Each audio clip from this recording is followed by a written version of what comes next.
تو اس طرح سے عدالت پر قبضہ انہوں نے عدلیہ پر کیا، اور اب 27ویں ترمیم میں جو باقی کسر تھی ان کو سزا دینے کے لیے ان کو ٹرانسفریبل کر دیا گیا، یعنی ان کا اب حکومت کی ثواب دید ہے، تینوں کو مستثنا کر دیا اور صدر پاکستان کو تا حیات مستثنا کر دیا ہے۔ یہ بھی نہیں ہے کہ during the currency of his tenure کہ ان کی منصب کے دورانیے تک ان کو استثنا ہوگا، بلکہ تا حیات پارلیمان کے اندر یلغار مار کر بتیاں بند کر کے 10 MNA اس کو اغوا کر کے آپ لے جائیں گے اور اس طریقے سے آپ ترامیم کروا لیں گے۔ اسلام آباد ہائی کورٹ میں چیف جسٹس کسی اور کو بنا دیا گیا جس کا استحقاق تھا، اسے دفن کر دیا گیا۔ 27ویں ترمیم سینٹ سے پاس کروائی گئی ہے۔ آپ اندازہ کیجئے گا، ہمارے نظریات اختلاف بھلے ہوں لیکن عرفان صدیقی سینیٹر کل صبح ہی وہ وفات پا گئے تھے، اور ہماری روایات جو پارلیمانی ہیں وہ یہی ہیں کہ جس ایوان کے سٹنگ ممبر جو ہے وہ اللہ کو پیارے ہو جائیں تو اس دن اس ایوان میں سوائے اس کے کہ ان کے لیے دعا گوئی کی جائے اور کوئی کاروائی نہیں ہوتی ہے۔ تو یہ انہوں نے اس روایت کو بھی توڑا اور اخفا رکھا، ان کی فوسیدگی کو اخفا رکھا، حالانکہ صبح ہمیں پتہ چل گیا تھا، لیکن انہوں نے چونکہ جلدی تھی اس چیز کی کہ اس کو پاس کیا جائے، اور آپ نے دیکھا اس جلدیوں میں ایک جلدی نہیں ہے۔ وزیر اعظم باکو میں تھے تو کابینہ کی میٹنگ جو ہے یہاں پاکستان میں ہو رہی تھی، اور اس کابینہ کی میٹنگ میں ان کو یہ 27ویں ترمیم کے مسودے کو منظور کروانا کا حکم تھا، اور ان کو جلدی تھی اس لیے وہاں سے کی گئی۔ اور صرف یہی نہیں ہے، اگر آپ دیکھیں تو یہ شاخسانہ یہ تانے بانے 8 فروری 2028 کے اس کو طوالت اور دوام دینے کے لیے ہیں، جو انہوں نے ڈاکہ مارا عوام کے مینڈیٹ پر، جس والہانہ طریقے سے پاکستان کے عوام نے پاکستان تحریک انصاف اور عمران خان کی کال پر لبیک کہتے ہوئے وہ بلا اس امتیاز کے کہ ہمارا سمبل، ہمارا نشان جو تھا بلہ، وہ سپریم کورٹ نے جس انداز سے چھینا وہ بھی ساری قوم کے سامنے ہے، ہمیں بکھیر کے انہوں نے ہوا میں پھینک دیا، لیکن اس کے باوجود آفرین ہے پاکستان کے عوام کے شعور کو کہ انہوں نے 180 نشستوں پر پاکستان تحریک انصاف عمران خان کے امیدواروں کو جتایا، اور فارم 50 کے ہمارے پاس فارم 45 موجود ہے جو ہم نے اس کو کتابت بھی کر رکھی ہے اور عدالتوں میں بھی پیش کر رکھا ہے، لیکن اس فسطائیت کو فارم 47 کے ذریعے جو ہے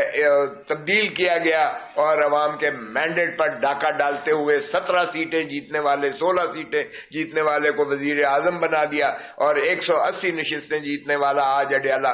جیل میں پابا سلاسل ہے۔ تو اسی کو دوام اور تسلسل دینے کے لیے، ایک جھوٹ کو جس طرح کہتے ہیں چھپانے کے لیے 1000 جھوٹ اور بولے جاتے ہیں، اس کو دوام دینے کے لیے یہ سارا تسلسل آپ دیکھتے چلے جائیں کس طرح سے ہو رہا ہے۔ جو عدالتیں ہمیں ریلیف دیتی تھیں ان کو بھی منہدم کر دیا گیا۔ 18ویں ترمیم میں ساری قوم نے بیٹھ کر اور سارے متفق ہو کر ترامیم کی تھی، اور جس پر رضا ربانی کی سربراہی میں جب بنی تھی تو ساری جماعتیں موجود تھیں، اور سارے ممبران جنہوں نے حصہ لیا تھا ان کو جو ہے کارکردگی کی بنیاد پر صدارتی ایوارڈ سے نوازا گیا۔ وہ آج بھی ایوارڈ شرمندہ ہوں گے، اور آج بھی 18ویں ترمیم، اور اس میں یہ منضبط کر دیا گیا آرٹیکل 173(5)(3) میں کہ سینئر موسٹ جج جو ہے وہی سپریم کورٹ کا چیف جسٹس بنے گا۔ لیکن چونکہ جسٹس سینئر پیونی جج جسٹس منصور علی شاہ صاحب نے ایک فیصلہ دیتے ہوئے لکھا کہ یہ پاکستان تحریک انصاف ایک حقیقت ہے، اور اس جماعت کے جو وجود ہے اس کو بھی تسلیم کیا جائے، اور اس کو مخصوص نشستیں بھی متناسب نمائندگی کے اعتبار سے ان کو دی جائیں۔ یہ فیصلہ ماشاءاللہ ناگوار گزرا، اس لیے کہ یہ 2/3 بنتی نہیں تھی اس سے، تو یہ جو ہے فیصلہ کرنے والے کو بھی سزا دی گئی 26ویں ترمیم کے ذریعے، اس کو جو ہے ہٹانے کے لیے, اس کو چیف جسٹس آف پاکستان نہ بنانے کے لیے جسٹس تیسرے نمبر سے جسٹس یا آفریدی صاحب کو جو ہے چیف جسٹس آف پاکستان, اب تو یہ چیف جسٹس آف پاکستان والی بات ہی انہوں نے ختم کر دی ہے, اس لیے وہ بھی آئین سے آرٹیکل 176 میں حذف کر دیا گیا ہے. So there is no chief justice of Pakistan after the passage of this 27th amendment. So اس کو بھی کیا گیا, اور پھر ساتھ ہی ساتھ آپ دیکھیں کہ جو آئینی بینچ بنائی گئی 5ویں نمبر سے اٹھا کر ایک جج کو جو ہے سربراہ اس کا بنا دیا گیا, اور جتنے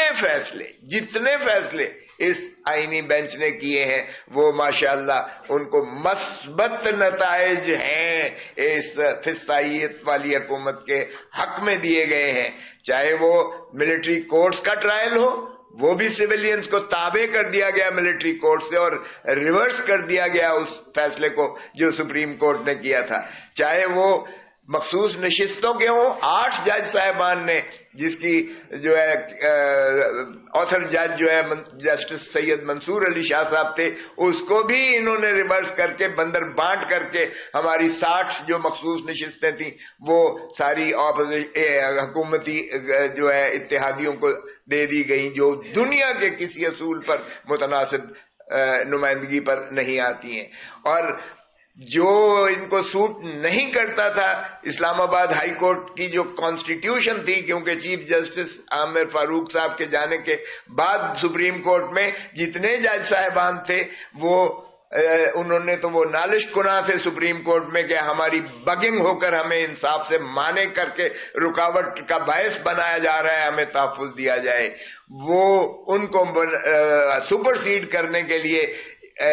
پیراشوٹرز لا کر اسلام آباد ہائی کورٹ میں چیف جسٹس کسی اور کو بنا دیا گیا, جس کا استحقاق تھا اسے دفن کر دیا گیا. اور ہم جو عمران خان صاحب کے مقدمات لگوانے کے لیے ہر ہفتے ہم جو ہے وہاں احتجاج کناں ہوتے ہیں, وہ نہیں لگائے جاتے. تو اس طرح سے عدالت پر قبضہ انہوں نے عدلیہ پر کیا, اور اب 27ویں ترمیم میں جو باقی کسر تھی ان کو سزا دینے کے لیے ان کو ٹرانسفریبل کر دیا گیا, یعنی ان کا اب حکومت کی ثواب دید ہے, وہ جس جگہ یہاں سے اٹھا کر کوئٹہ میں اس کو تعینات کر دیں, پشاور میں کر دیں, کراچی میں کر دیں پنجاب والے کو, یا ویسے ورثہ ان کو اٹھا کے مارے جو ان کو من پسند نہیں ہے, اور اس پر تلوار لٹکا دی کہ اگر تم نے تابعداری اور وفاداری اور غلامی نہ کی تو یہ تمہارا انجام ہوگا. اس سے بدترین جو ہے فسطائیت کی جو ہے آشکار کوئی اور جو ہے ترمیم نہیں ہو سکتی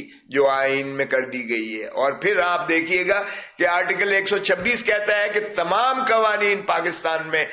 قرآن اور سنہ کے مطابق ہوں گے, اور اگر کوئی متجاوز ہے تو اس کو تصحیح کی جائے گی.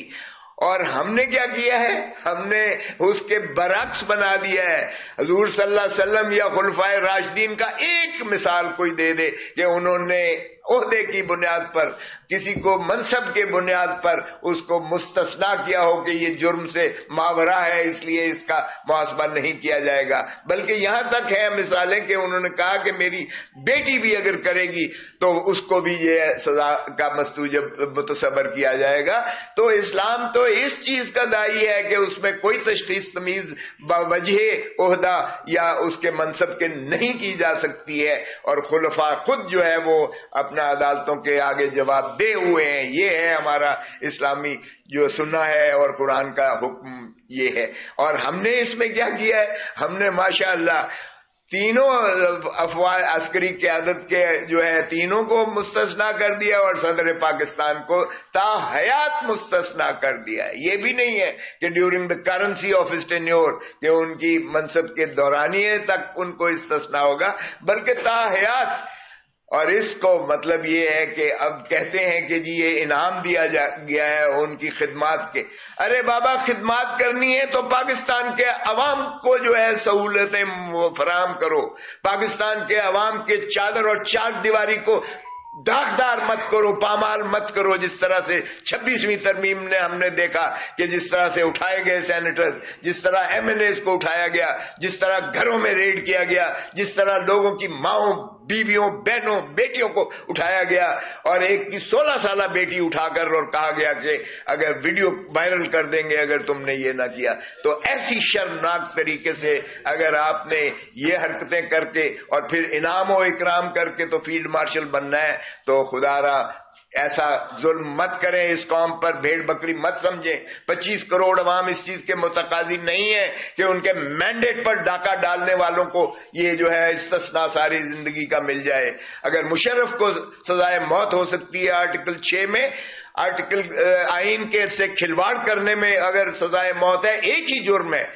جرم ہے جو آئین میں مندرج کیا گیا ہے, ہائی ٹریزن, جس کی سزائے موت ہے. اب بھی وہ موجود ہے, 27ویں ترمیم کے باوجود وہ موجود ہے. خاطر جمع رکھیں, انشاءاللہ تاریخ اس چیز کی گواہ رہے گی کہ جب بھی وقت آیا, جب بھی عوام کو آزادی ملی, عوام حساب لیں گے, سبھی سے حساب لیں گے. جس نے اس آئین کے ساتھ کھلواڑ کیا ہے, جس نے اس ملک کو لوٹا ہے, جس نے 25 کروڑ عوام کو غلام کیا ہے, جس نے عدلیہ کو بے توقیر کر کے پارلیمان کی حیثیت کو منہدم کر دیا گیا ہے. آپ کیا سمجھتے ہیں کہ بوٹوں کے ساتھ آپ جو ہے پارلیمان کے اندر یلغار مار کر بتیاں بند کر کے 10 MNAs کو اغوا کر کے آپ لے جائیں گے اور اس طریقے سے آپ ترامیم کروا لیں گے تو کیا قوم مانے گی؟ اور آپ دیکھیں ذرا کہ یہ صرف ان 10 MNAs کو نہیں اٹھایا گیا, یہ پارلیمان کی تصحیح کی نہیں کی گئی. یہ پارلیمان جو ہے یہ 25 کروڑ عوام کے جو ہے قانون ساز ادارہ اور پالیسی ساز جو ہے وہاں سے مترشح ہوتی ہیں. اس کا مطلب یہ ہے کہ یہ عوام کی تصحیح کی گئی, یہ آئین کی تصحیح کی گئی, یہ ریاست پر حملہ کیا گیا. یہ اور دیکھیے کسٹوڈین آف دی ہاؤس, کیا کسی کو سزا آج تک ہوئی ہے؟ کسی کو سزا ہوئی ہے؟ کسی ایک کو سزا نہیں ہوئی ہے. تو یہ کھیل تماشا بند ہونا چاہیے. اب انشاءاللہ قوم جو ہے جاگے گی اس بات پر, اور چونکہ یہ ڈیجیٹل ایرا ہے, آج ہر ایک کے پاس شعور ہے اور ہر ایک کے پاس جو ہے ہاتھوں میں ان کے ہر چیز انفارمیشن ہے. تو انشاءاللہ ہم بھی تحریک چلائیں گے اور قوم سے توقع کرتے ہیں کہ اٹھیں اپنے حقوق کے لیے, کیونکہ آزادی صرف مانگے سے نہیں ملتی ہے, آپ کو ایفرٹ کرنا پڑے گی تاکہ آپ تحریک چلائیے اور انشاءاللہ اس کو رول بیک کریں گے, اس کو ختم کریں گے اور سبھی کو آپ کو حقیقی آزادی ملے گی. اور یہ عمران خان جو ہے آج آپ لوگوں کی دلوں کی دھڑکن ہے اور وہ پابند سلاسل ہے, اور وہ پاکستان کے عوام کے لیے, ان کے مستقبل کے لیے, ان کے بچوں کے لیے اور ایک خوشحال پاکستان کے تصور کے لیے وہ یہ صحبتیں برداشت کر رہے ہیں. Thank you. جناب مصطفیٰ کھوکھر صاحب.